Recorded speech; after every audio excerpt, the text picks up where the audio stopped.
Salut à tous, je me présente, je m'appelle William Pérusse et aujourd'hui je suis là pour vous parler de mon tout premier roman. Il s'intitule L'effet papillon et il est paru en décembre 2020. Oui, on est en octobre 2023. Cherchez pas à comprendre.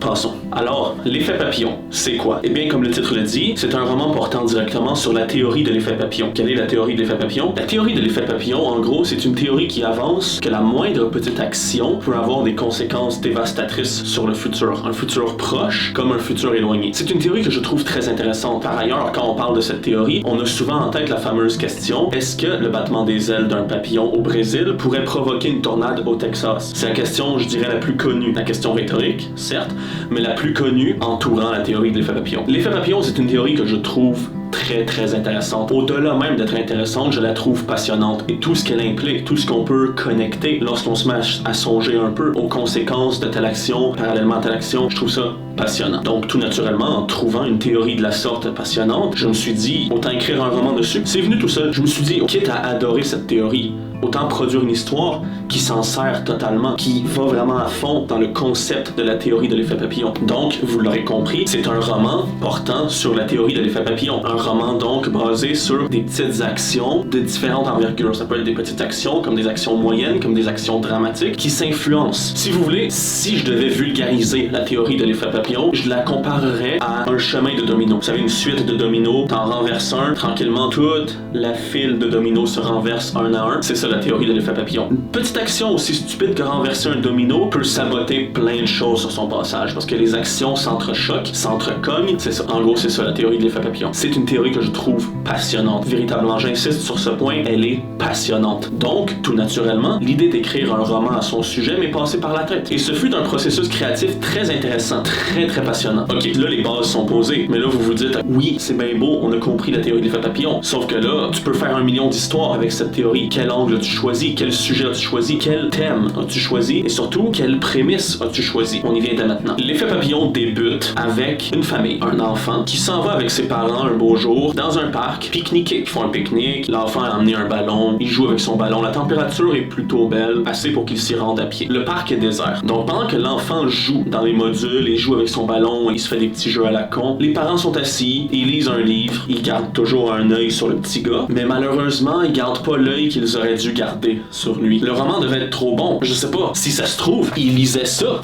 ou même ça. J'en sais rien. Je suis pas dans la tête de ces parents-là. Je sais pas qu'est-ce qu'ils lisaient, mais ça devait être très bon en esti pour que ça les captive à ce point-là. Ça devait pas être de la merde. Bon, donc en fait, les parents lisent, mais ils gardent toujours un petit œil sur l'enfant. Sauf que c'est con, mais en une fraction de seconde, l'enfant se fait happer par une voiture. Et c'est pas du spoil. Tout ça, ce que je vous ai dit, ça se passe dans le chapitre 1. Et là, c'est bon.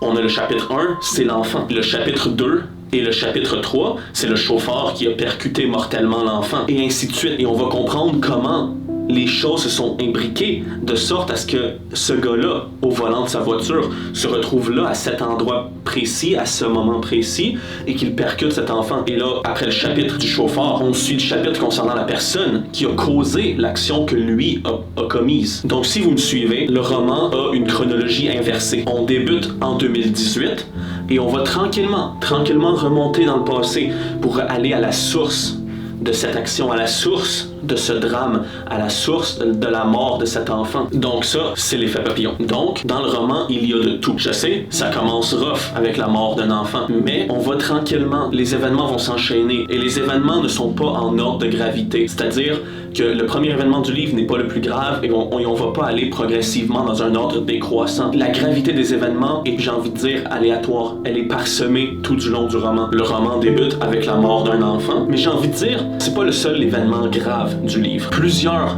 événements tragiques sont parsemés ça et là dans le livre. Je vous ai dit, on est dans un ordre chronologique inversé, certes, mais on n'est pas face à une gravité décroissante. C'est-à-dire que l'événement de 2018 n'est pas le plus grave du livre, et ensuite on va pas aller tranquillement vers du moins pire. C'est comme des montagnes russes. Il y a des événements plus paisibles, moins alarmants, mais à côté t'as des événements d'une gravité phénoménale. Et tout ça s'est imbriqué pour mener malheureusement à la mort de cet enfant. Et je trouvais ça très intéressant. C'est une démarche artistique vraiment intéressante d'aller dans un ordre chronologique inversé. Et on suit une panoplie de personnages complètement différents. Certains se connaissent entre eux, d'autres se connaissent pas pantoute, se sont jamais vus et se verront jamais. En tout, dans le livre, il y a 18 chapitres. Et chaque chapitre est dédié à un personnage. Hormis le chapitre sur les parents de l'enfant. Donc ça nous fait en fait 19 personnages qu'on suit. On les suit le temps de leur chapitre et après on les oublie. Sauf s'ils se connaissent entre eux, ils ont droit à des mentions. Mais quand ils se connaissent pas entre eux, on les oublie. Chapitre suivant, on passe à l'autre personnage qui a influencé celui du chapitre précédent. C'est une démarche intéressante dans la mesure où même la narration se calque sur ce que c'est le personnage. Lorsqu'on se retrouve dans un chapitre avec un personnage qui ne connaît pas celui du précédent, et si celui du précédent croise sa route de manière directe, c'est-à-dire physique, eh bien, la narration va faire comme si elle ne le connaissait pas. La narration se calque sur ce que savent les personnages et sur ce qu'ils font. Et vous allez voir, on suit une panoplie de personnages, vraiment tous différents les uns des autres. Et certes, c'est un roman qui commence fort, qui commence lourd, mais ça se limite pas juste à ça. Dans le livre, il y a du beau aussi. Il y a vraiment du beau, il y a des moments touchants, il y a des moments sombres, il y a des moments répugnants aussi également. Il y a de tout. Il y a de tout, je vous dirais, c'est un roman que j'adore. Honnêtement, disons que comme premier roman, ça fait pas tâche. Bon, certes, avec les années, évidemment, comme n'importe quel auteur, j'ai cherché à atteindre un style narratif toujours supérieur au précédent livre. Donc forcément, le style narratif de mes romans plus récents sera préférable, sera plus qualitatif. Mais il n'en demeure pas moins que l'histoire en tant que telle ne change pas. L'histoire demeure toujours bonne. C'est une histoire que j'adore. En définitive, c'est un roman que je vous recommande. Et si je pouvais vous dire, juste vous parler d'un de mes personnages préférés du roman, ce serait sans contredit le personnage de Vincent. Vincent n'est pas tout noir ou tout blanc. Vincent, comme tous les personnages de ce livre, a plusieurs zones grises. Il n'est pas parfait, mais il a ses problèmes. Et si vous voulez, c'est un peu un connard dans la mesure où il poignarde son ami dans le dos, symboliquement. Mais j'adore son histoire, sa façon d'être, hormis ce détail, hormis le fait que le bro code il s'en calisse complètement. J'adore ce personnage, j'adore ce qu'il vit, j'adore la dimension avec ses problèmes qu'il a de son côté, ses propres problèmes qui viennent trouver du réconfort dans les problèmes d'une autre personne et qui vont s'unir.